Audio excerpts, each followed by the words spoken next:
ఎదురుగుండానే ఉన్నాడ్రా. కానీ నీ శివాల కాదు, అదిగో పార్దులా ఉన్నాడు.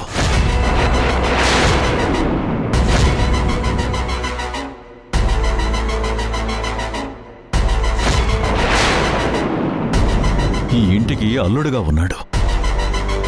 నా కూతురు చాందినికి భర్తగా ఉన్నాడ్రా.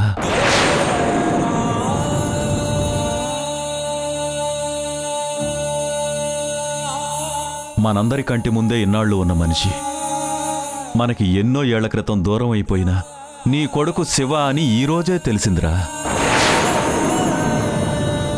ఆ నిజాన్ని తెలిసాక ఊర్మిళ తట్టుకోలేకపోతుంది.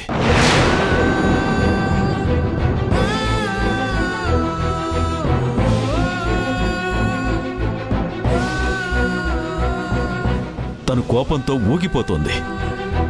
తర్వాత అందరితో మాట్లాడడం మానేసింది. ఆ మౌనం వెనకాల ఎలాంటి ప్రళయం దాగుందో ఎవరికీ అర్థం కావట్లేదురా. తన కళ్ళ వెంట నీరు ఏకదాటిగా కారుతూనే ఉందిరా.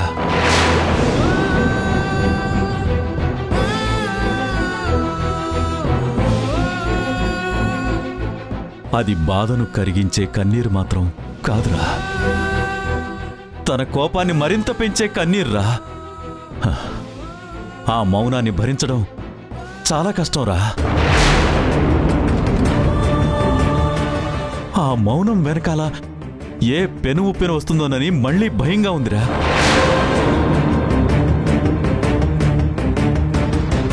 అందుకే ఏమీ చెప్పలేక ఏమీ మాట్లాడలేక ఇదిగో అందరం ఇలా మౌనంగా ఉండిపోయాంరా.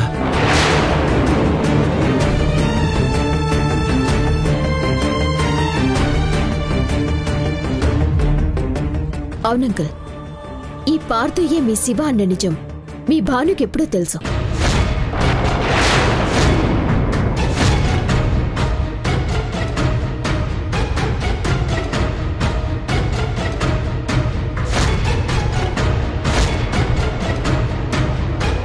అసలేం జరిగిందంటే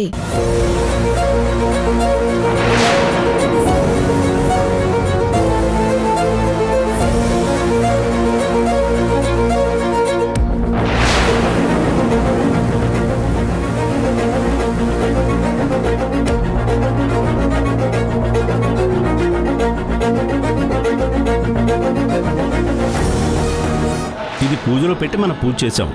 ఈ హోమం తాలూకు మీద నుంచి వచ్చే పొగ వాయు రూపంలో ఉన్న పొగని ఈ దీక్షా కంకణంలో చేరింది.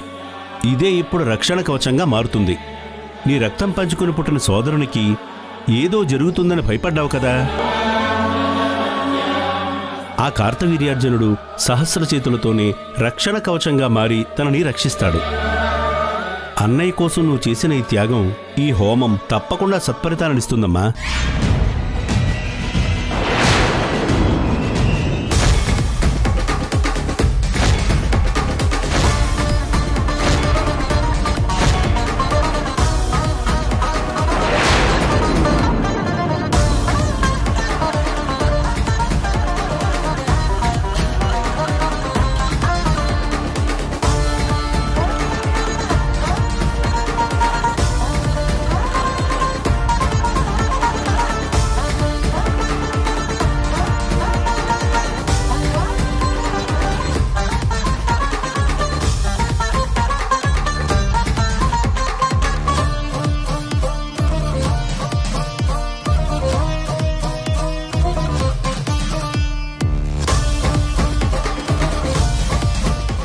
నా చెల్లెం ఎక్కడ్రా?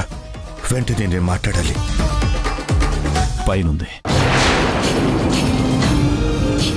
మాయా,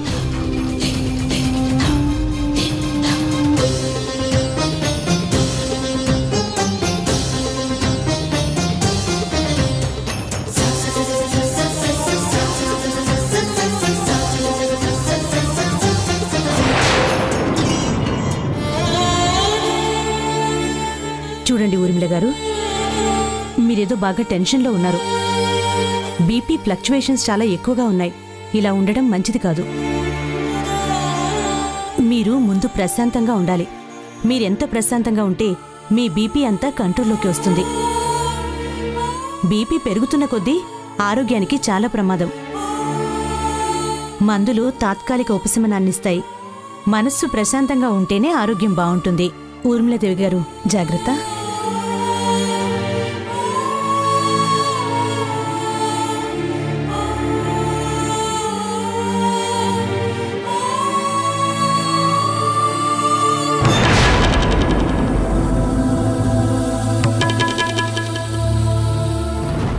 తల్లి, నీ కంట్లో చూస్తున్న కన్నీళ్లు, నీ మనసులోని బాధ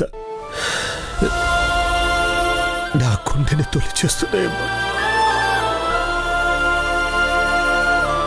చూడు తల్లి, నాకు ఎంతో ఇష్టమైన నీ మీద ప్రమాణం చేసి చెప్తున్నాను,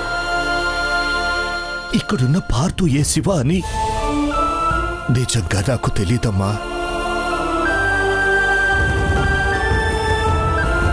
ఎప్పుడో 25 ఏళ్ల క్రితం మాయమైన వాడు ఇలా ఈరోజు ఇక్కడ ఉంటాడని నేనైతే అస్సలు ఊహించలేదమ్మా. ఇన్ని సంవత్సరాలుగా మన కళ్ళ ముందే ఉన్న మీనాక్షి శివ ఎప్పుడొస్తాడా అని కన్ను మూసేంత వరకు ఎదురు చూస్తూనే ఉంది. ఎదురుగుండానే ఉన్న పార్థుయే తన కొడుకని ఎప్పుడూ ఊహించలేదు. కొడుకు దూరమే తను చాలా బాధపడిందమ్మా. కనబడకుండా పోయిన వాడి గురించే మీనాక్షి అంత బాధపడింది. ప్రాణాలు పోగొట్టుకున్న నీ కొడుకు గురించి నువ్వెంత బాధపడుంటావో, ఎన్ని కన్నీరు కార్చుంటావో అర్థం చేసుకోగలనమ్మా. మీ ఇద్దరి బాధని మొదటి నుంచి చూసిన వాణ్ణమ్మా నేను. బిడ్డని పోగొట్టుకున్న తల్లిగా నువ్వు ఎంత ఏడ్చావో, నీ మనసు ఎంత బాధపడిందో నేను అర్థం చేసుకోగలనమ్మా. వాడు నీ కొడుకు. నవమాసాలు మోసి నువ్వు కన్నావు, కానీ రాము నా కబడ్డీకి వారసుడు అనుకున్నాను తల్లి. ఎప్పుడు శివ కన్నా రాముని ఎక్కువగా అభిమానించాను. ఈ భుజాల మీద పెట్టుకుని మోసాను వాణ్ణి.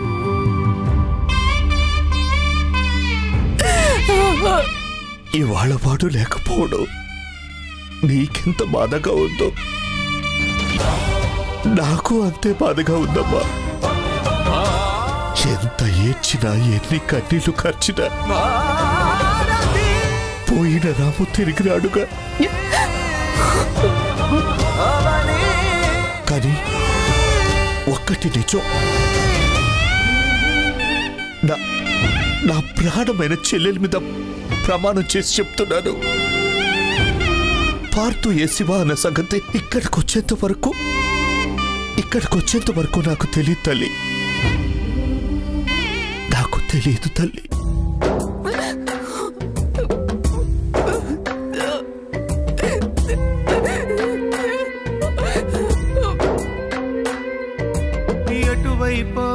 ఎటువైపో జీవితమే ఎటువైపో. అసలు ఇలాంటి రోజు మన మధ్య వస్తుందని నేను అనుకోలేదమ్మా. కడవరకో నడి వరకో ఏం చెప్పి నీ కన్నీళ్లు తుడవాలో కూడా నాకు తెలియదు.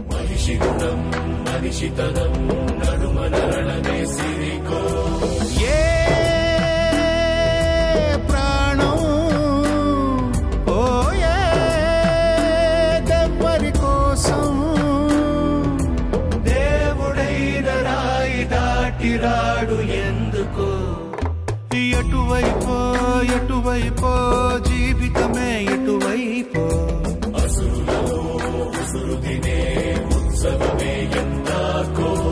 కడవరకో నడి వరకో జీవితమే విధి వరకో.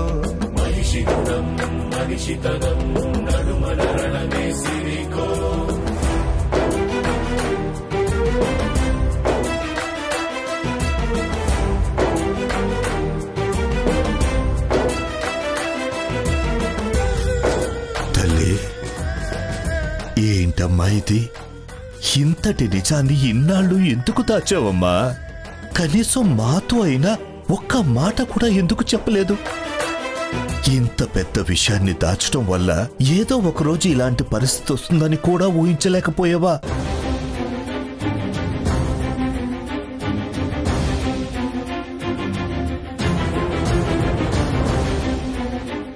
చెల్లెమ్మని అలా చూస్తుంటే బాధ అనిపిస్తోంది. తనేమైపోతుందోనని భయమేస్తోంది. నువ్వు నిజాన్ని దాచడం వెనకేదైనా మంచి కారణం ఉండుండొచ్చు, కానీ దాని ప్రయోజనం మాత్రం ఇప్పుడు నాకేమీ కనిపించట్లేదు.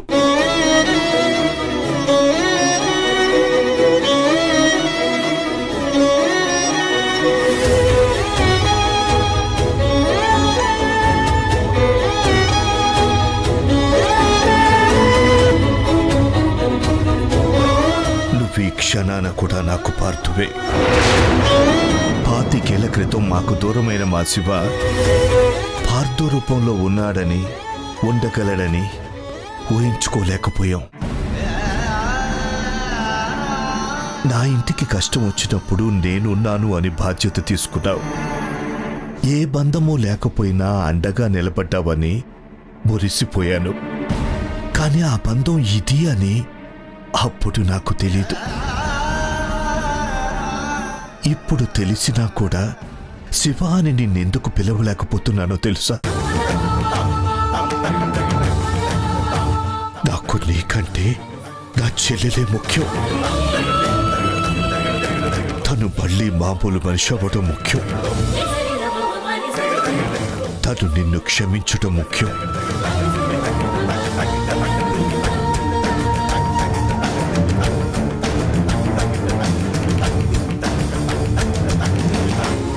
నువ్వు మాకు దూరం అయ్యావని నేను, మీ అమ్మ ఎంతో బాధపడ్డాం.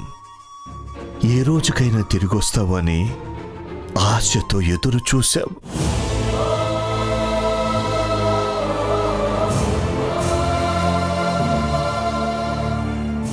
కానీ చెల్లెమ్మ పరిస్థితి అలా కాదు. తన కొడుకు మట్టిలో కలిసిపోయాడు. ఎప్పటికీ తిరిగి రాడు. తన జ్ఞాపకాలతోనే ఈనాటికి బతుకుతోంది తప్ప వాడేనాటికి కళ్ళ ముందు రాడుగా.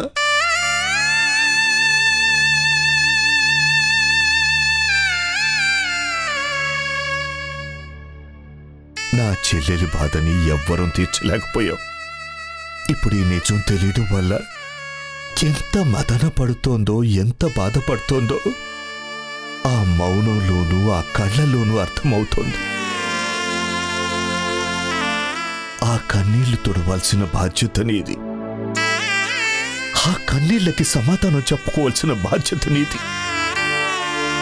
చెల్లెమ్మని మళ్ళీ మామూలు మనిషిని చేయాల్సిన బాధ్యత కూడా నీదే.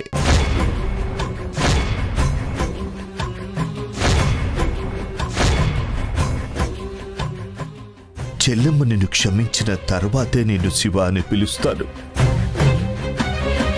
అంతవరకు నిన్న పేరుతో పిలవలేను.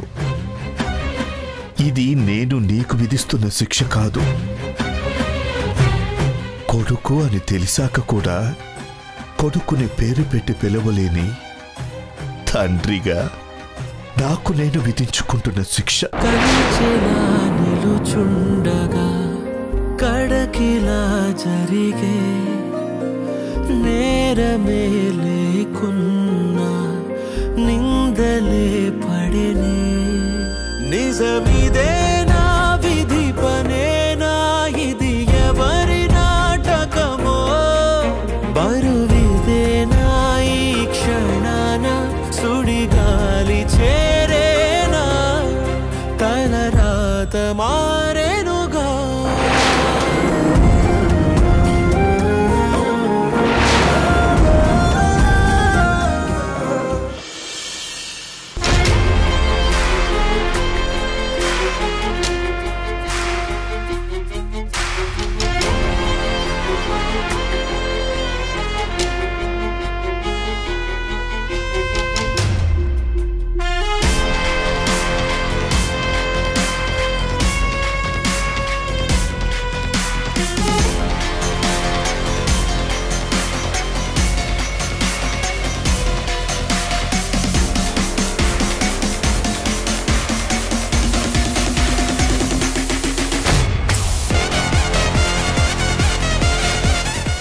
సాధించాను మావయ్య.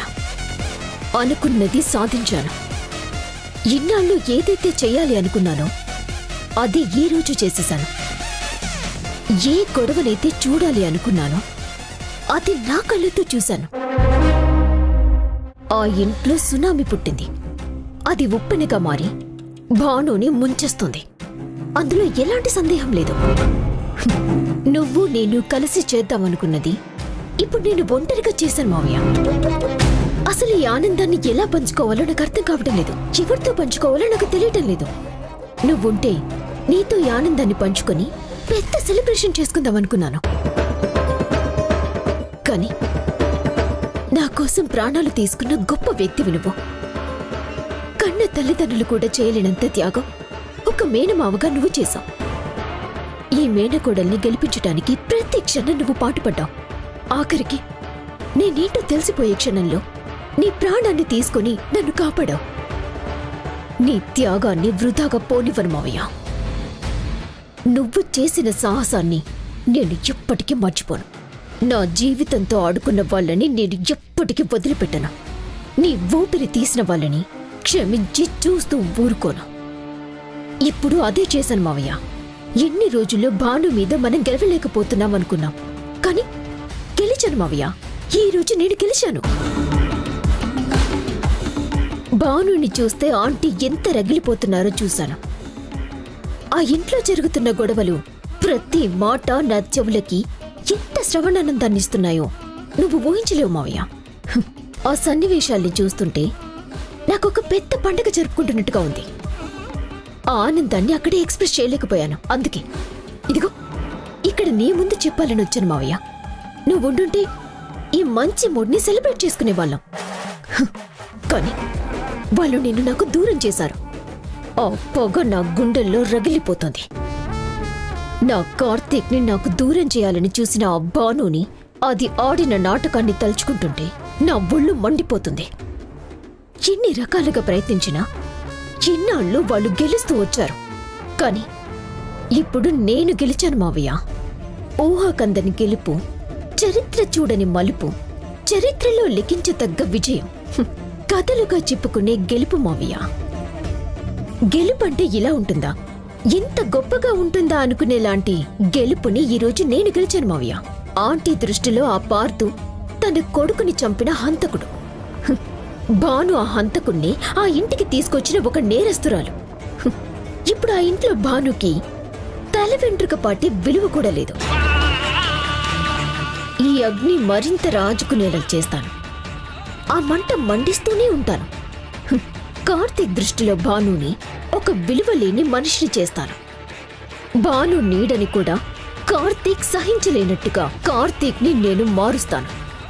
ఆ ఇంట్లో ఉండలేక, ఆ మనుషుల మధ్యన మనలేక ఎంతో సహనంతో ఉన్న భాను చివరికి విరక్తి చెంది ఆ ఇంటి నుంచి తనంతట తానే వెళ్లిపోయేలా చేస్తాను. అప్పుడు మావయ్య నేననుకున్నది పూర్తిగా సాధించిన దాన్నవుతాను. అంతవరకు నా మనసుకి, నీ ఆత్మకి శాంతి లేదు. ఇదంతా జరిగి తీరుతుంది అనటానికి ఈ రోజు నేను సాధించిన విజయమే నిదర్శనం మావయ్య. ఈ గెలుపు ఇక్కడితో ఆగిపోదు, ఒక ప్రవాహంలా వస్తూనే ఉంటుంది. ఈ క్షణం నుంచి ఆంటీ మనసులో భాను మీద విషయాన్ని నింపుతూనే ఉంటాను.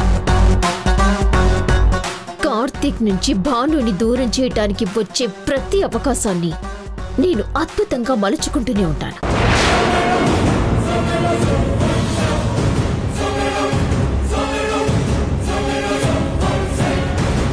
ఏ కుటుంబం గురించైతే భాను పాలుపడిందో, ఏ ఇంటి గురించైతే భాను అంత తపన పడిందో, ఏ ఇంటినైతే స్వర్గంగా మార్చుకుందో, ఆ భానుకి ఆ ఇల్లు నరకంగా మారుస్తాను. ఆ మనుషుల్ని శత్రువులుగా మారుస్తాను. భాను ఊహను కూడా వాళ్ళు సహించలేకుండా చేస్తా. చివరికి తనంతట తానే అందర్నీ అన్నీ వదిలి వెళ్లేలా చేస్తాను. ఇది నేను మీ ముందు చేస్తున్న శపథం మావయ్య.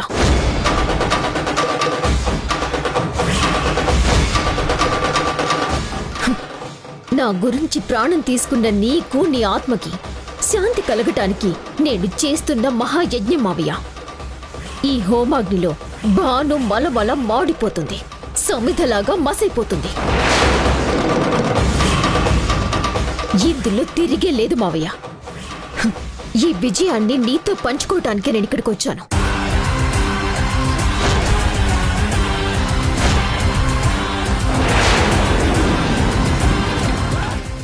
కానీ కార్తీక్ ఆంటీకి చెప్పడంలో కూడా తప్పేమీ లేదు భాను. ఒక కోడలిగా నువ్వు ఏంటి గురించి ఎంత ఆలోచిస్తున్నావో ఒక కొడుకుగా కార్తీక్ కూడా అలాగే ఆలోచిస్తాడు.